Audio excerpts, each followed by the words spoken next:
ଜୟ ଜଗନ୍ନାଥ ସାଙ୍ଗମାନେ ଆଜି ମୁଁ ବନେଇଛି ଓଡ଼ିଶାର ଘରେ ଘରେ ପରିଚିତ କୋଶଳା ଶାଗ ତରକାରୀ। ପ୍ରଥମେ କଡ଼େଇରେ ସୋରିଷ ତେଲ ନେଇ କିଛି ବିରି ବଡ଼ି ଭାଜିଦେବେ। ସେ ବଡ଼ି ଟିକେ ହାଲକା ଭାଜି ହେଇଗଲା ପରେ ତାକୁ ବାହାରକୁ କାଢ଼ିଦେବେ। ପୁଣି କଡ଼େଇରେ ସୋରିଷ ତେଲ ନେଇ ଶୁଖିଲା ଲଙ୍କା ପଞ୍ଚ ଫୁଟଣ ଦେବେ।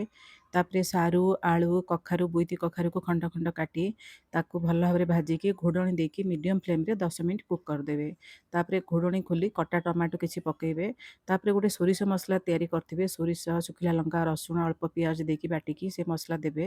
ସ୍ୱାଦ ହିସାବରେ ଲୁଣ ଦେବେ। ହଳଦୀ ଗୁଣ୍ଡ ଦେଇ ତାକୁ ଭଲ ଭାବରେ କଷିଦେବେ। ତାପରେ ସେ ଯେଉଁ ବାଇଗଣଟା ପରେ ପକାଇବେ, କାହିଁକିନା ଆଗରୁ ଦେବେନି। ବାଇଗଣ ଖଣ୍ଡ ଖଣ୍ଡ କାଟିକି ରଖିଥିବେ ଦେଇକି ତାକୁ ଭଲ ଭାବରେ ଗୋଳେଇକି ମିଡ଼ିୟମ୍ ଫ୍ଲେମ୍ରେ ଘୋଡ଼ଣି ଦେଇକି 5 ମିନିଟ୍ ପୁଣି କୁକ୍ କରିଦେବେ। ତାପରେ ଘୋଡ଼ଣି ଖୋଲିଦେବେ। ଖୋଲିକି ପାଣି ଦେଇଦେବେ, ଅଳ୍ପ ଟିକେ ଦେବେ, ଯେତିକି ମାନେ ଝୋଳ ମାନେ ତ ରହିବନି, ଶାଗଟା ପଡ଼ିବ ନା ପରେ। ଟିକେ ପାଣି ଦେଇକି ତାକୁ ଘୋଡ଼େଇକି 5 ମିନିଟ୍ କୁକ୍ କରିଦେବେ।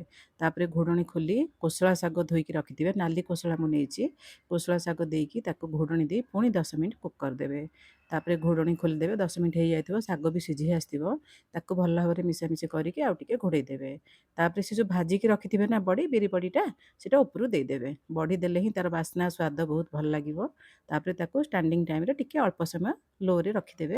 ଥରେ ଏମିତି ମୋ ପରି ବନେଇ ଦେଖିବେ। ଗରମ ଭାତ ପଖାଳ ସବୁଥିରେ ଖାଇବାକୁ ଭଲ ଲାଗିବ। ଯଦି ମୋ ରୋଷେଇ ଆପଣମାନଙ୍କୁ ଭଲ ଲାଗିଥିବ, ୟୁଟ୍ୟୁବରେ ସବସ୍କ୍ରାଇବ୍, ଫେସବୁକ୍ ପେଜ୍, ଇନଷ୍ଟାଗ୍ରାମରେ ଫଲୋ କରିଦେବେ। ମୋର ଭିଡ଼ିଓ ଗୁଡ଼ିକୁ ଲାଇକ୍ କମେଣ୍ଟ ସେୟାର କରିଦେଉଥିବେ।